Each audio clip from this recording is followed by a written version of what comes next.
जो जिंदा है वो एक दिन खत्म होगा, लेकिन जो मरकर भी जिंदा रहे वही सबसे खतरनाक होता है। इसलिए मैं कहता हूं, जिंदे आम्बेडकर से ज्यादा मरा हुआ आम्बेडकर खतरनाक है। जिंदा आम्बेडकर एक इंसान था, एक आवाज था, एक सोच था, जिससे लोग बहस कर सकते थे, जिसका विरोध कर सकते थे, जिसे अनदेखा कर सकते थे। लेकिन मरा हुआ आम्बेडकर अब सिर्फ एक इंसान नहीं है, वो भारत के संविधान में बस चुका है। अब आम्बेडकर एक व्यक्ति नहीं रहा, वो एक व्यवस्था बन चुका है, और यही उसे सबसे शक्तिशाली बनाता है। यानी आज आम्बेडकर किसी एक वर्ग, किसी एक जाति या किसी एक समुदाय में सीमित नहीं है। वो हर उस इंसान में है जो अपने अधिकार की बात करता है, जो बराबरी की बात करता है, जो अन्याय के खिलाफ खड़ा होता है। अगर आम्बेडकर सिर्फ जिंदा रहता तो शायद वक्त के साथ उनका असर भी सीमित हो जाता। लेकिन आम्बेडकर आज सिर्फ एक व्यक्ति नहीं, एक विचार बन गया है। और जब वो विचार संविधान में उतर गया तब वो अमर हो गया। अब उसे मिटाना नामुमकिन है, क्योंकि अब वो किसी किताब के पन्ने में नहीं, बल्कि भारत के लोगों के अस्तित्व का हिस्सा बन चुका है। सोचो, अगर आम्बेडकर नहीं होता तो क्या भारत सच में एक मजबूत लोकतंत्र बन पाता, या बस नाम का लोकतंत्र रह जाता? संविधान तो शायद तब भी लिखा जाता, लेकिन उसमें वो सोच, वो दूरदृष्टि और हर व्यक्ति को साथ लेकर चलने की जिद शायद उसमें नहीं होती। वो सिर्फ एक ढांचा बनकर रह जाता, जैसा कई देशों में हुआ है, जहां कागज पर अधिकार होते हैं पर जमीन पर उनकी कोई आवाज नहीं होती।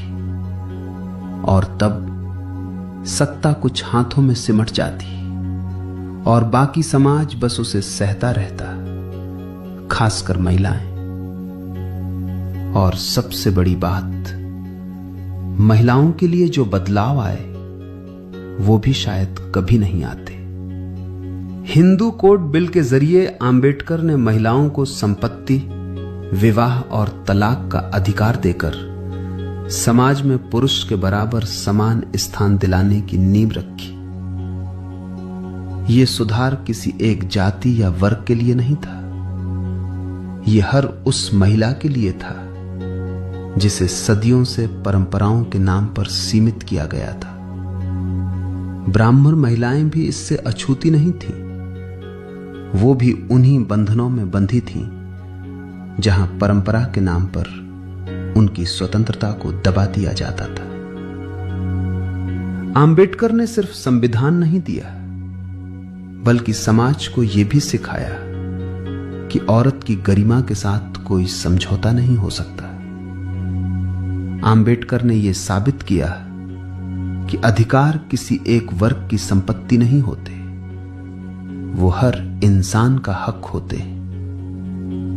इसलिए मैं कहता हूं कि मरा हुआ आम्बेडकर ज्यादा खतरनाक है। तो इसका मतलब यह नहीं कि तुम्हें आम्बेडकर से डरने चाहिए, इसका मतलब यह है कि अब उसे रोका नहीं जा सकता। अब आम्बेडकर हर उस कानून में है जो आपको सुरक्षा देता है, हर उस अधिकार में है जो आपको आवाज देता है, और हर उस इंसान में है जो अन्याय के खिलाफ खड़ा होता है। क्योंकि अब आम्बेडकर एक नाम नहीं, एक ताकत है जो हर भारतीय के अंदर जिंदा है। आम्बेडकर अब कोई बीता हुआ इतिहास नहीं, आम्बेडकर एक अंतहीन संघर्ष और एक कभी न बुझने वाली मशाल बन चुका है। उनकी असली ताकत यही है कि वो आज हर उस भारतीय के स्वाभिमान में धड़क रहा है जिसने झुकना छोड़ दिया है और जो सिर उठाकर जीना जानता है।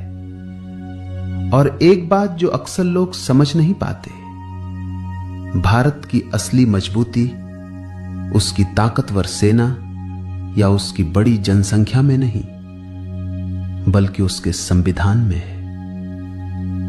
मैंने कई देशों के संविधान पढ़े, लेकिन भारत के संविधान जैसी व्यापक सोच, गहराई और हर वर्ग को साथ लेकर चलने की भावना शायद ही किसी और देश के संविधान में देखने को मिलती है।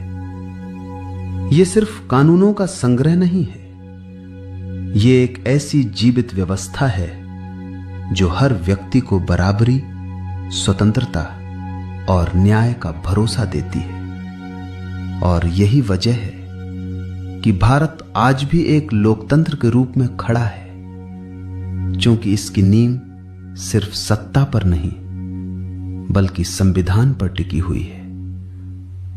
और उस संविधान की आत्मा में आंबेडकर आज भी जिंदा है।